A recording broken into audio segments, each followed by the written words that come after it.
think we're going again. Let me just turn this on real quick. Yes.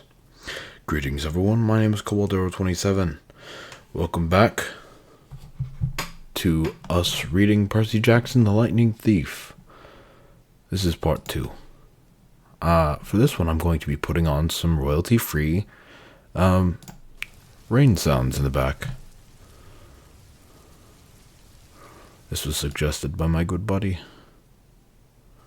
I don't know how loud they need to be. Alright. Maybe just barely... Maybe just you can barely hear them or something. I don't know. Alright. I have some tea here, so hopefully this will help my throat.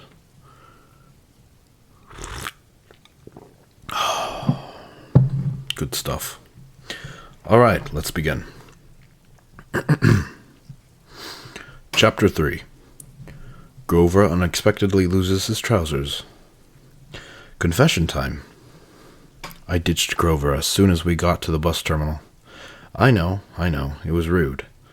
But Grover was freaking me out, looking at me like I was a dead man, muttering, "Why does this always happen? And why does it always have to be the 6th grade?" Whenever he got upset, Grover's bladder acted up, so I wasn't surprised when, as soon as we got off the bus, he made me promise to wait for him, then made a beeline for the restroom. Instead of waiting, I got my suitcase, slipped outside, and caught the first taxi uptown. East 104th and 1st Avenue, I told the driver. A word about my mother before you meet her. Her name is Sally Jackson, and she's the best person in the world, which just proves my theory that the best people have the rottenest luck. Her own parents died in a plane crash when she was 5, and she was raised by an uncle who didn't care much about her. She wanted to be a novelist, so she spent high school working to save enough money for a college with a good creative writing program. But then her uncle got cancer, and she had to quit school in her senior year to take care of him. After he died, she was left with no money, no family, and no diploma. The only good break she ever got was meeting my dad. I don't have any memories of him, just this sort of warm glow.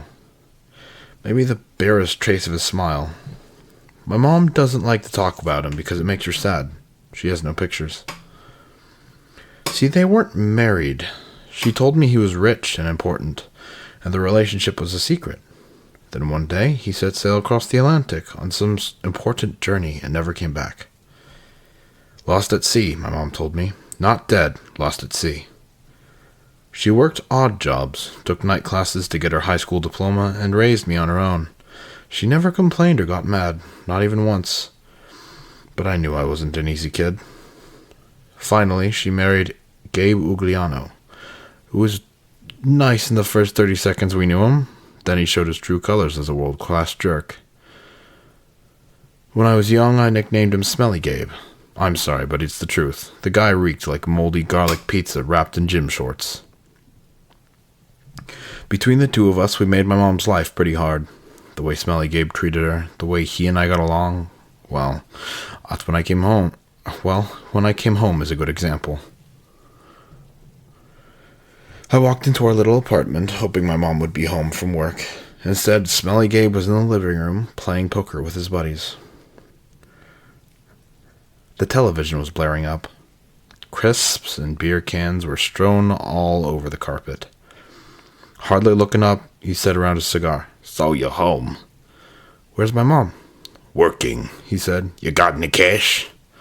That was it. No welcome back. Good to see you. How's your life been the last 6 months? Gabe had put on weight. He looked like a tuskless walrus in thrift store clothes. He had about 3 hairs on his head, all combed over his bald scalp, as if that made him handsome or something. He managed the electronics mega mart in Queens, but he stayed home most of the time. I don't know why he hadn't been fired long before. He just kept on collecting paychecks, spending the money on cigars that made me nauseous, and on beer, of course. Always beer. Whenever I was home, he expected me to provide his gambling funds. He called that our guy secret, meaning that if I told my mom, he would punch my lights out. I don't have any cash, I told him. He raised a greasy eyebrow. Gabe could sniff out money like a bloodhound, which was surprising, since his own smell should have covered up everything else. You took a taxi from the bus station, he said. Probably paid with a 20. Got $6-7 in change. Somebody expects to live under this roof. He ought to carry his own weight. Am I right, Eddie? Eddie, the superintendent of the apartment building, looked at me with a twinge of sympathy. Come on, Gabe, he said. The kid just got here. Am I right? Gabe repeated. Eddie scowled into his bowl of pretzels. The other two guys passed gas in harmony. Fine. Fine, I said. I dug a wad of dollars out of my pocket and threw the money on the table. I hope you lose. Your report card came, brain boy. He shouted after me. I wouldn't act so snooty. I slammed the door to my room, which really wasn't my room. During school months, it was Gabe's study. He didn't study anything in there except old car magazines, but he loved shoving my stuff in the closet, leaving his muddy boots on my windowsill, and doing his best to make the place smell like his nasty cologne and cigars and stale beer. I dropped my suitcase on the bed. Home sweet home. Gabe's smell was almost worse than the nightmares about Miss Dodds, or the sound of that old fruit lady's shears snipping the yarn. But as soon as I thought that, my legs felt weak. I remembered Grover's look of panic, how he'd made me promise I wouldn't go home without him. A sudden chill rolled through me. It felt like something, was looking for me right now. Excuse me. Maybe pounding its way up the stairs, growing long, horrible talons. Then I heard my mom's voice. Percy? She opened up the bedroom door, and my fears melted. My mother can make me feel good just by walking into the room. Her eyes sparkle and change color in the light. Her smile is as warm as a quilt. She's got a few gray streaks mixed in with her long brown hair, but I never think of her as old. When she looks at me, it's like she's seeing all the good things about me, none of the bad. I've never heard her raise her voice or say an unkind word to anyone, not even me or Gabe. Oh, Percy, she hugged me tight. I can't believe it. You've grown since Christmas. Her red, white, and blue Sweet on America uniform smelled like the best things in the world. Chocolate, licorice, and all the stuff she sold at the candy shop in Grand Central. She'd brought me a huge bag of free samples, the way she always did when I came home. We sat together on the edge of the bed while I attacked the blueberry sour strings. She ran her hands through my hair and demanded to know everything I hadn't put in my letters. She didn't mention anything about my getting expelled. She didn't seem to care about that. But was I okay? Was her little boy doing all right? I told her she was smothering me and to lay off and all that, but secretly I was really, really glad to see her. From the other room, Gabe yelled, "Hey, Sally, how about some bean dip, huh?" I gritted my teeth. My mom is the nicest lady in the world. She should have been married to a millionaire, not some jerk like Gabe. For her sake, I tried to sound upbeat about my last days at Yancey Academy. I told her I wasn't too down about the expulsion. It lasted almost the whole year this time, and I'd made some new friends. I'd done pretty well in Latin, and honestly, the fights hadn't been as bad as the headmaster said. I liked Yancey Academy. I really had. I put such a good spin on the year. I almost convinced myself. I started choking up, thinking about Grover and Mr. Bruner. Even Nancy Bobofit suddenly didn't seem so bad. Until that trip to the museum. What? My mom asked. Her eyes tugged at my conscience, trying to pull out the secrets. Did something scare you? No, Mom. I felt bad about lying. I wanted to tell her about Miss Dodds and the three old ladies with the yarn, but I thought it would sound stupid. She pursed her lips. She knew I was holding back, but she didn't push me. I have a surprise for you, she said. We're going to the beach. My eyes widened. Montauk? 3 nights, same cabin. When? She smiled. As soon as I get changed. I couldn't believe it. My mom and I hadn't been to Montauk the last 2 summers because Gabe said there wasn't enough money. Gabe appeared in the doorway and growled, "Bean dip, Sally. Didn't you hear me?" I wanted to punch him, but I met my mom's eyes, and I understood she was offering me a deal. Be nice to Gabe for a little while, just until she was ready to leave for Montauk. Then we would get out of here. I was on my way, honey, she told Gabe. We were just talking about the trip. Gabe's eyes got small. The trip? You mean you were serious about that? I knew it, I muttered. He won't let us go. Of course he will, my mom said evenly. Your stepfather's just worried about money, that's all. Besides, she added, Gabriel won't have to settle for the bean dip. I'll make him enough 7-layer dip for the whole weekend. Guacamole, sour cream, the works. Gabe softened a bit. So this money for your trip, it comes out of your clothes budget, right? Yes, honey, my mom said. And you won't take my car anywhere but there and back. We'll be very careful. Gabe scratched his double chin. Maybe if we hurry with that 7-layer dip. And maybe if the kid apologizes for interrupting my poker game. Maybe if I kick you in your soft spot, I thought, and make you sing soprano for a week. But my mom's eyes warned me not to make him mad. Why did she put up with this guy? I wanted to scream. Why did she care what he thought? I'm sorry, I muttered. I'm really sorry I interrupted your incredibly important poker game. Please go back to it right now. Gabe's eyes narrowed. His tiny brain was probably trying to detect sarcasm in my statement. Yeah, whatever, he decided. He went back to his game. Thank you, Percy, my mom said. Once we get to Montauk, we'll talk more about whatever you've forgotten to tell me, okay? For a moment, I thought I saw anxiety in her eyes, the same fear I'd seen in Grover during the bus ride, as if my mom too felt an odd chill in the air. But then her smile returned, and I figured I must have been mistaken. She ruffled my hair and went to make Gabe his 7-layer dip. An hour later, we were ready to leave. Gabe took a break from his poker game long enough to watch me lug my mom's bags to the car. He kept gripping and groaning about losing her cooking and, more importantly, his 78 Camaro for the whole weekend. Not a scratch on this car, brain boy, he warned me as I loaded the last bag. Not one little scratch. Like I'd be the one driving. I was 12. But that didn't matter to Gabe. If Siegel so much as pooped on his paint job, he'd find a way to blame me. Watching him lumber back towards the apartment building, I got so mad I did something I can't explain. As Gabe reached the doorway, I made the hand gesture I'd seen Grover make on the bus, a sort of warding off evil gesture, a clawed hand over my heart, then shoving movement towards Gabe. The screen door slammed shut so hard it whacked him in the butt and sent him flying up the staircase, as if he'd been shot from a cannon. Maybe it was just the wind, or some freak accident with the hinges. I didn't stay long enough to find out. I got in the Camaro and told my mom to step on it. Our rental cabin was on the South Shore, way out at the tip of Long Island. It was a little pastel box with faded curtains, half sunken into the dunes. There was always sand in the sheets and spiders in the cabinets, and most of the time the sea was too cold to swim in. I loved the place. We'd been going there since I was a baby. My mom had been going even longer. She never exactly said, but I knew why the beach was special to her. It was the place she'd met my dad. As we got closer to Montauk, she seemed to grow younger, years of worry and work disappearing from her face.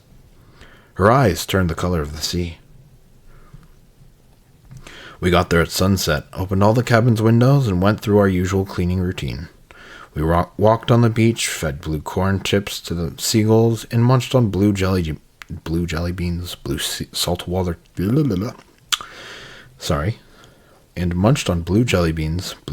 taffy, and all the other free samples my mom had brought home from work. I guess I should explain the blue food. See, Gabe once told my mom that there was no such thing. They had this fight, which seemed like a really small thing at the time, but ever since my mom went out of her way to eat blue, She baked blue birthday cakes. She mixed blueberry smoothies. She bought so much blue. She bought blue corn tortilla chips and brought home blue candy from the shop. This, along with keeping her maiden name, Jackson, rather than calling herself Mrs. Ugliano, was proof that she wasn't totally suckered by Gabe. She did have a rebellious streak, like me. When it got dark, we made a fire. We roasted hot dogs and marshmallows. Mom told me stories about when she was a kid, back before her parents died in a plane crash. She told me about the book she wanted to write someday, when she had enough money to quit the candy shop. Eventually, I got up the nerve to ask about what was always on my mind whenever we came to Montauk. My father. Mom's eyes went all misty. I figured she would tell me about the same things she always did, but I never got tired of hearing them.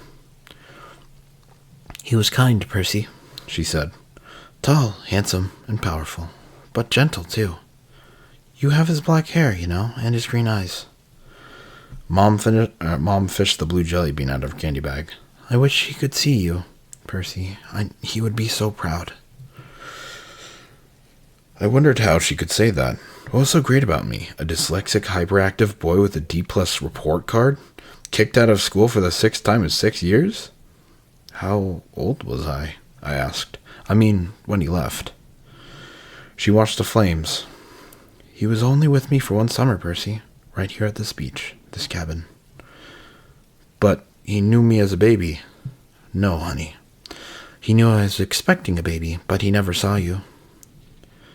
He had to leave before you were born." I tried to square that away with the fact that I seemed to remember something about my father. A warm glow, a smile. I'd always assumed he knew me as a baby. My mom had never said it outright, but still, I'd felt it must be true. Now to be told he'd never even seen me, I felt angry at my father. Maybe it was stupid, but I resented him for going on the ocean voyage. For not having the guts to marry my mom. He'd left us, and now we were stuck with smelly Gabe. "Are you going to send me away again?" I asked her. "To another boarding school?" She pulled a marshmallow from the fire. "I don't know, honey." Her voice was heavy. I think we'll have to do something." "Because you don't want me around?" I regretted the words as soon as they were out. My mom's eyes welled with tears. She shook my hand, squeezed it tight. "Oh, Percy, no. I have to, honey. For your own good, I have to send you away." Oh, man, I'm, tearing up. Shit, where was I?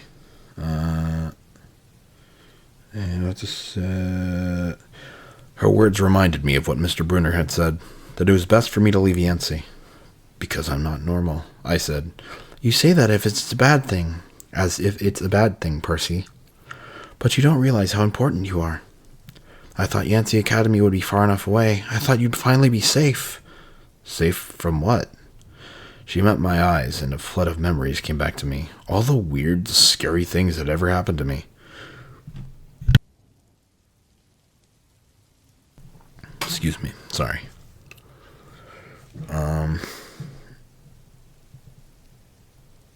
She met my eyes, and a flood of memories came back to me. All the weird, scary things that ever happened to me. Some of which I tried to forget. During 3rd grade, a man in a black trench coat had stalked me on the playground. When the teachers threatened to call the police, he went away, growling. But no one believed me when I saw that under his broad-brimmed hat, the man only had one eye, right in the middle of his head. Before that, a really early memory. I was in preschool, and a teacher accidentally put me down for a nap in a cot that a snake had slithered into. My mom screamed when she came to pick me up and found me playing with a limp, scaly rope. I'd somehow managed to strangle to death with my meaty toddler hands. In every single school, something creepy had happened, something unsafe, and I was forced to move. I knew I should tell my mom about the old ladies at the fruit stand and Mrs. Dodds at the art museum, about how my weird hallucination that I had sliced my maths teacher into dust with a sword, but I couldn't make myself tell her. I had a strange feeling that the news would end our trip to Montauk, and I didn't want that. I've tried to keep you as close to me as I could, my mom said.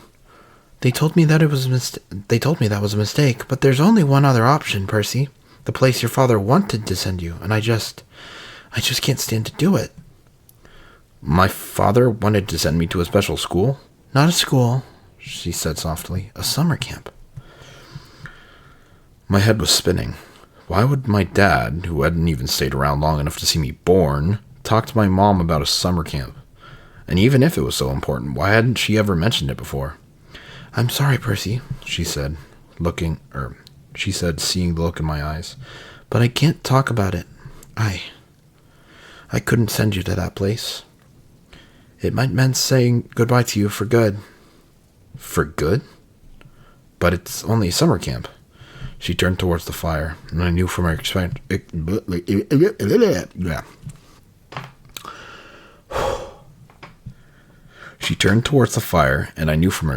that if I asked her any more questions, she would start to cry. That night I had a vivid dream. It was storming on the beach, and two beautiful animals, a white horse and a golden eagle, were trying to kill each other at the edge of the surf. The eagle swooped down and slashed the horse's muzzle with its huge talons. The horse reared up and kicked the eagle's wings. As they fought, the ground rumbled, and a monstrous voice chuckled somewhere beneath the earth, goading the animals to fight harder. I ran towards them, knowing I had to stop them from killing each other, but I was running in slow motion. I knew it would be too late. I saw the eagle dive down, its beak aimed straight at the horse's wide eyes. I screamed, "No!" I woke with a start. Outside, it really was storming, the kind of storm that cracks trees and blows down houses. There was no horse or eagle on the beach, just lightning, making false daylight, and 5 meter high waves pounding the dunes like artillery. With the next thunderclap, my mom woke. She sat up, eyes wide, and said, "Hurricane." I knew I was crazy. Long Island never saw hurricanes this early in the summer, but the ocean seemed to have forgotten. Over the roar of the wind, I heard a distant bellow, an angry, tortured sound that made my hair stand on end. Then a much closer noise, like mallets in the sand, a desperate voice, someone yelling, pounding on her cabin door. My mother sprang out of bed in her nightgown and threw open the lock. Grover stood, framed... skipped a page. There. Grover stood, framed in the doorway against the backdrop of pouring rain. But he wasn't exactly Grover. "Searching all night," he gasped. "What were you thinking?" My mother looked at me in the terror, not scared of Grover, but of why he had come. "Percy," she said, shouting. Oh, I'm not going to shout, but she said, shouting over the rain. "What happened at school? What didn't you tell me?" I was frozen. Looking at Grover, I couldn't understand what I was seeing. "Ozu kai aloi teoi," he yelled. "It's right behind me. You didn't tell her?" I don't know what that means, but okay. I was too shocked to register that he just cursed in ancient Greek. Oh, and I'd understood him perfectly. I was too shocked to wonder how Grover had got here by himself in the middle of the night. Because Grover didn't have his trousers on, and where his legs should be.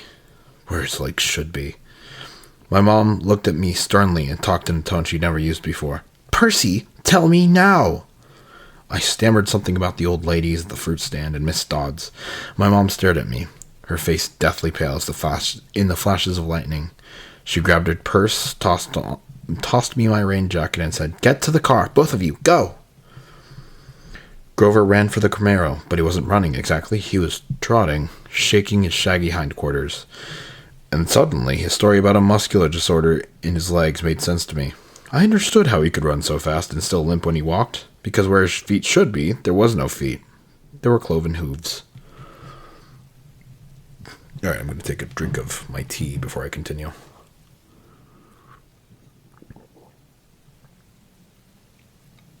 Oh, that's good stuff. We tore through the night along... Chapter 4. My mother teaches me bullfighting. We tore through the night along dark country roads. Wind slammed against the Camaro. Rain lashed at the windshield. I didn't know how my mom could see anything, but she kept her foot on the gas. Every time there was a flash of lightning, I looked at Grover sitting next to me in the back seat and wondered if I had gone insane, or if he was wearing some kind of shag carpet trousers. But no, the smell was one I remembered from kindergarten field trips up to the petting zoo. Lanolin, like from wool. The smell of wet barnyard animal. All I could think to say was, "So you and my mom know each other?" Grover's eyes flitted to the rearview mirror, though there was no cars behind us. "Not exactly," he said. "I mean, we never even met in person, but she knew I was watching you." "Watching me?" "Keeping tabs on you, making sure you were okay." "But I wasn't faking being your friend," he added hastily. "I am your friend." What are you exactly?" "That doesn't matter right now." "It doesn't matter?" "From the waist down, my best friend is a donkey." Grover let out a sharp 30 blah ha ha. I'm not going to do that. Sorry. Wait. Blah Nope. I don't think I can make that sound right now. I'd heard him make the sound before, but I'd always assumed it was a nervous laugh. Now I realized it was more of an irritated bleat. "Goat!" he cried. "What?" "I'm a goat from the waist down. You just said it didn't matter." Blah "There are satyrs who would trample you under their hoof for such an insult." "Whoa, wait, satyrs? You mean like Mr. Bruner's myths? Were the old ladies at the fruit stand a myth, Percy? Was Miss Dodds a myth?" "So you admit there was a Miss Dodds?" "Of course." "Then why?" "The less you knew, the fewer monsters you'd attract," Grover said. "Like that should be perfectly obvious." Grover said, like that should be perfectly obvious. "We put mist over the human's eyes. We hoped that you'd think the kindly ones was an hallucination, but it was no good. You started to realize who you are." Wait a minute, what do you mean?" The weird bellowing noise rose up again somewhere behind us, closer than before. Whatever was chasing us was still on our tail. "Percy," my mom said, "there's too much to explain and not enough time. We have to get you to safety." "Safety for what? Who's after me?" "Oh, nobody much," Grover said, obviously so miffed about the donkey comment. "Just the Lord of Death and a few of his bloodthirstiest minions." "Grover!" "Sorry, Miss Jackson. Could you drive faster, please?" I tried to wrap my hand around what was happening, but I couldn't do it. I knew this wasn't a dream. I had no imagination. I could never dream up something this weird. My mom made a hard left. We swerved into a narrower road, racing past darkened farmhouses and wooden hills, and "Pick your own strawberries" signs on white picket fences. "Where are we going?" I asked. "The summer camp I told you about." My mother's voice was tight. She was trying for my sake to not be scared. "The place your father wanted to send you." "The place you didn't want me to go." "Please, dear," my mother begged. "This is hard enough. Try to understand. You're in danger." "Because some old ladies cut yarn?" "Those weren't old ladies," Grover said. "Those were the fates. Do you know what it means? The fact that they appeared in front of you? They only do that when someone is about to die." "Whoa, you said you." "No, I didn't. I said someone." "You meant you, as in me." "I meant you, like someone, not you. Boys!" my mother said. She pulled the wheel hard to the right. I got a glimpse of the figure she'd swerved to avoid, a dark, fluttering shape now lost behind us in the storm. "What was that?" I asked. "We're almost there," my mother said, ignoring my question. "Another mile, please, please, please."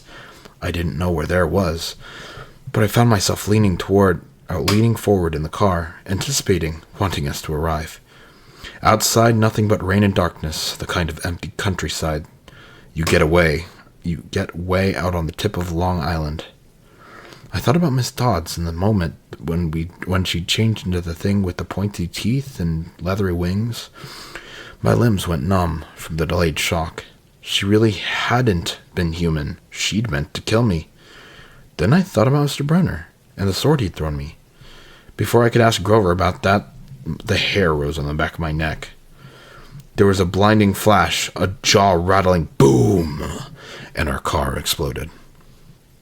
I remember feeling weightlessness. I remember feeling weightless. Like I was being crushed, fried, and hosed down all at the same time. I peeled my forehead off the back of the driver's seat and said, "Ow." "Percy!" my mom yelled. Or my mom shouted. "I'm okay." I tried to shake off the daze. I wasn't dead. The car hadn't really exploded. We'd swerved into a ditch. Our driver's side doors were wedged in the mud. The roof had cracked open like an eggshell, and the rain was pouring in. Lightning, that was the only explanation. We'd been blasted right off the road. Next to me in the back seat was a big motionless lump. "Grover!" He was slumped over, blood trickling from the side of his mouth. I shook his furry hip, thinking, "No, even if you're a half barnyard animal, you're still my best friend. I don't want you to die." Then he groaned, "Food." And I knew there was hope. "Percy," my mother said. "We have to." Her voice faltered. I looked back. In a flash of lightning through the mud-spattered rear windshield, I saw a figure lumbering towards us on the shoulder of the road. The sight of it made my skin crawl. It was a dark silhouette of a huge guy. What? Like a football player. All right.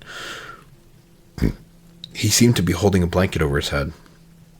His top half was bulky and fuzzy. His upraised hands made it look like he had horns. I swallowed hard. "Who is..." "Percy," my mother said in dead serious. "Get out of the car." My mother threw herself against the driver's side door. It was jammed shut in the mud. I tried mine, stuck too. I looked up desperately at the hole in the roof. Might have been an exit, but the edges were sizzling and smoking. "Climb out the passenger side," my mother told me. "Percy, you have to run. Do you see that big tree?" "What?" Another flash of lightning, and through the smoking hole in the roof, I saw the tree she meant. A huge white house Christmas tree-sized pine at the... a huge white house Christmas tree-sized pine at the crest of the nearest hill. "That's the property line," my mom said. "Get over to that hill and you'll see a big farmhouse down in the valley. Run. Don't look back. Yell for help. Don't stop until you reach the door." "Mom, you're coming too." Her face was pale, her eyes as sad as when she looked at the ocean. "No," I shouted. "You are coming with me. Help me carry Grover." "Food," Grover moaned, a little louder. The man with the blanket on his head kept coming towards us, making his grunting, snorting noises. As he got closer, I realized he couldn't be holding a blanket over his head, because his hands, huge, meaty hands, were swinging at his sides. There was no blanket, meaning the bulky, fuzzy mass that was too big to be on his head was his head. And the points that looked like horns? "He doesn't want us," my mother told me. "He wants you. Besides, I can't cross the property line." "But we don't have time, Percy. Go, please." I got mad. Then, mad at my mother, at Grover the goat, at the thing with horns that was lumbering towards us slowly and deliberately, like a bull. Give me a second.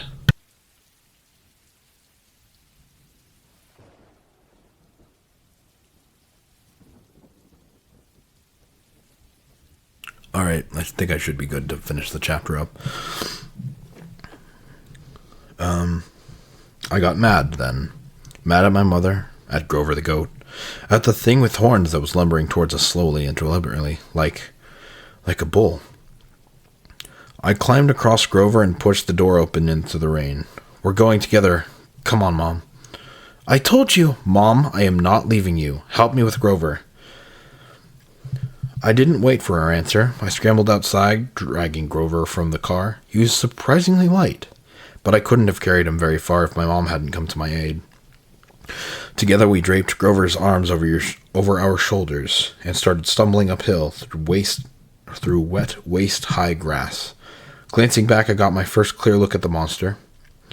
He was 7 feet tall, easy. His arms and legs, like something from the cover of Muscle Man magazine. Bulging biceps and triceps and a bunch of other steps. All stuffed like baseballs. Under a vein-webbed skin.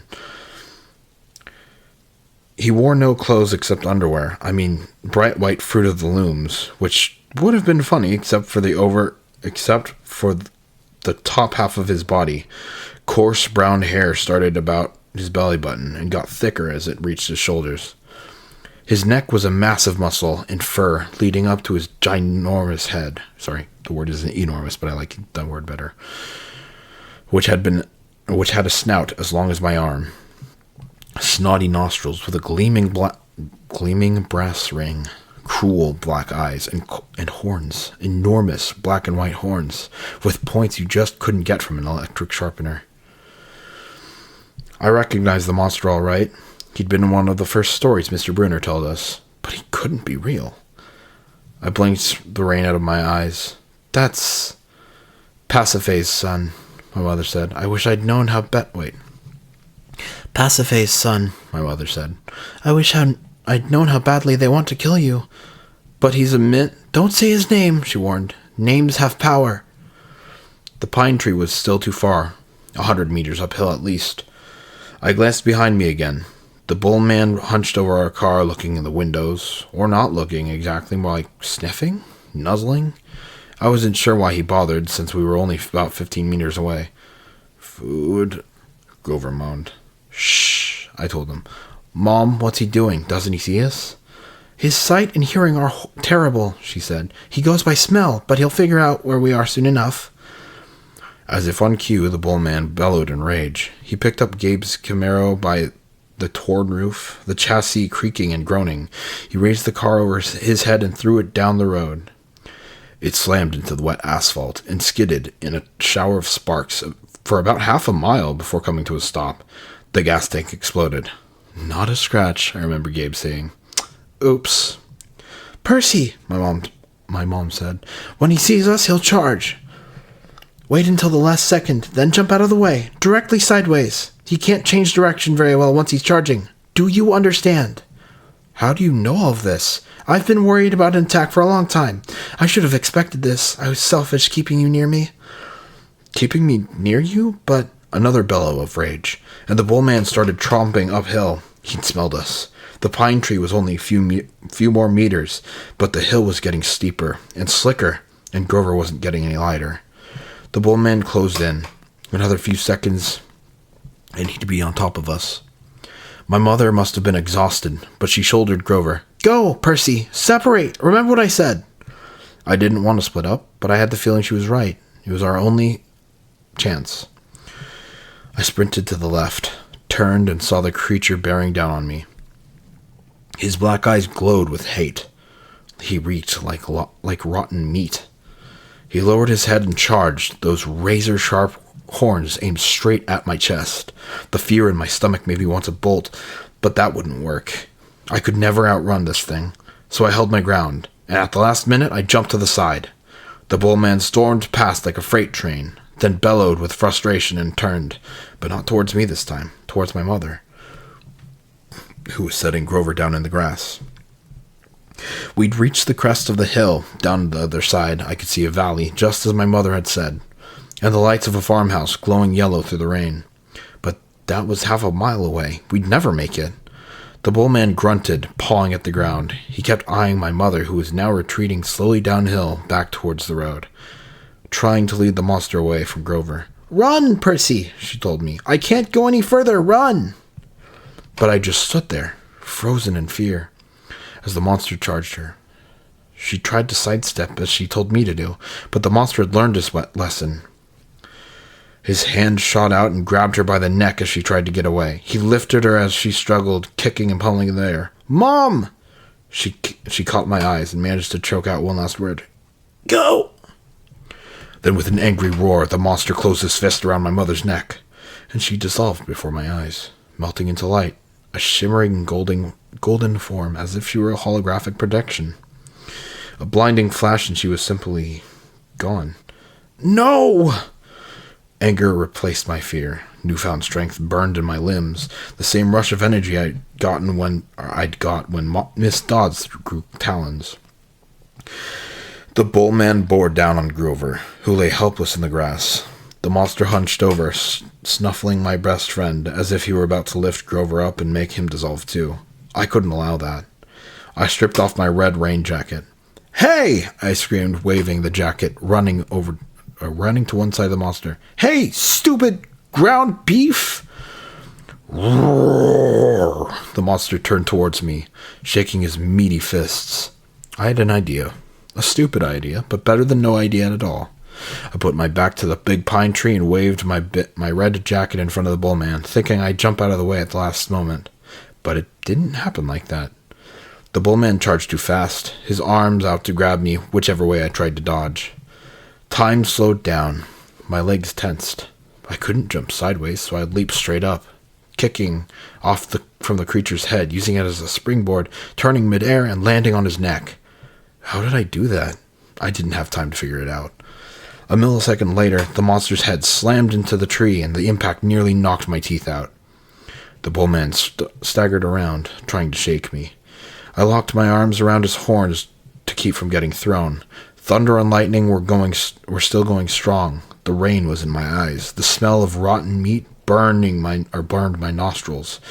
The monster shook himself around and bucked like a rodeo bull. He should have just backed up into the tree and smashed me flat, but I was starting to realize this thing only had one gear, forward. Meanwhile, Grover started groaning in the grass. I wanted to yell at him to shut up, but the way I was getting tossed around, if I opened my mouth, I'd bite my own tongue off. "Food," Grover moaned. The bullman wheeled towards him, pawed at the ground, and got ready to charge. I thought about how he had squeezed the life out of my mother, made her disappear in a flash of light. The rage filled me like high-octane fuel. I got both hands around one horn and pulled backwards with all my might. The monster tensed and gave out a surprised grunt, then snap! The bullman screamed and flung me through the air. I landed flat on my back in the grass. My head smacked against a rock. When I sat up, my vision was blurry, but I had a horn in my hands, a ragged bone weapon the size of a knife. The monster charged. Without thinking, I rolled to one side and came up kneeling. As the monster barreled past, I drove the broken horn straight into his side, right up under his furry ribcage. The bullman roared in agony. He flailed, clawing at his chest, then began to disintegrate. Not like my mother, in a flash of golden light, but like a crumbling sand, blown away in chunks by the wind. The same way Miss Dodds had burst apart. The monster was gone. The rain had stopped. The storm still rumbled, but only in the distance. I smelled like livestock, and my knees were shaking. My head felt like it was splitting open. I was weak and scared and trembling with grief. I'd just seen my mother vanish. I wanted to lie down and cry, but there was Grover, needing my help. So I managed to haul him up and staggered down into the valley towards the light of the farmhouse. I was crying, calling for my mother, but I held on to Grover. I wasn't going to let him go.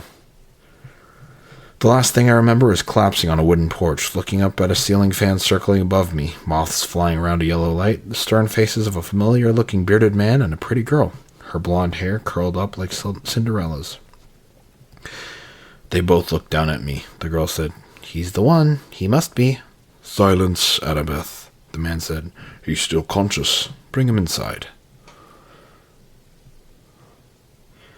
So I could start chapter 5, but am I just going to read this book in 2 chapter episodes? I can't guarantee that I can get through another chapter. Let's see, how many pages am I in this chapter? 1, 2, 3, 4, 5, 6, 7, 8, 9, 10, 11. Okay, 11 pages. That's a lot of reading. You know what? How about we call it for right here for tonight. I'm going to turn off my rain sounds that I have been playing. Wow, that silence is eerie. All right. Yeah, that's chapters 3 and 4 of Percy Jackson Lightning Thief. I'm going to continue reading the book, so just come and check it out. I am going to, for now, stop reading, but maybe tomorrow morning we'll read some more before I have to either get up to go to work or get up for whatever else. All right, that's it for tonight. Thank you all so much for coming out and watching. I appreciate each and every one of you, and I'm sorry that I didn't stream earlier. Man, I'm exhausted from work. I hope the rating was good enough. Yeah, I'm gonna finish this book. Honestly, I think I'm just gonna read the entire series because I'm pretty sure I have the entire the complete collection of Rick Riordan, at least the Percy Jackson stuff, on this book. So that's gonna be it for now. Thank you all so much for coming out and watching. I'll see you in the next one. Bye bye.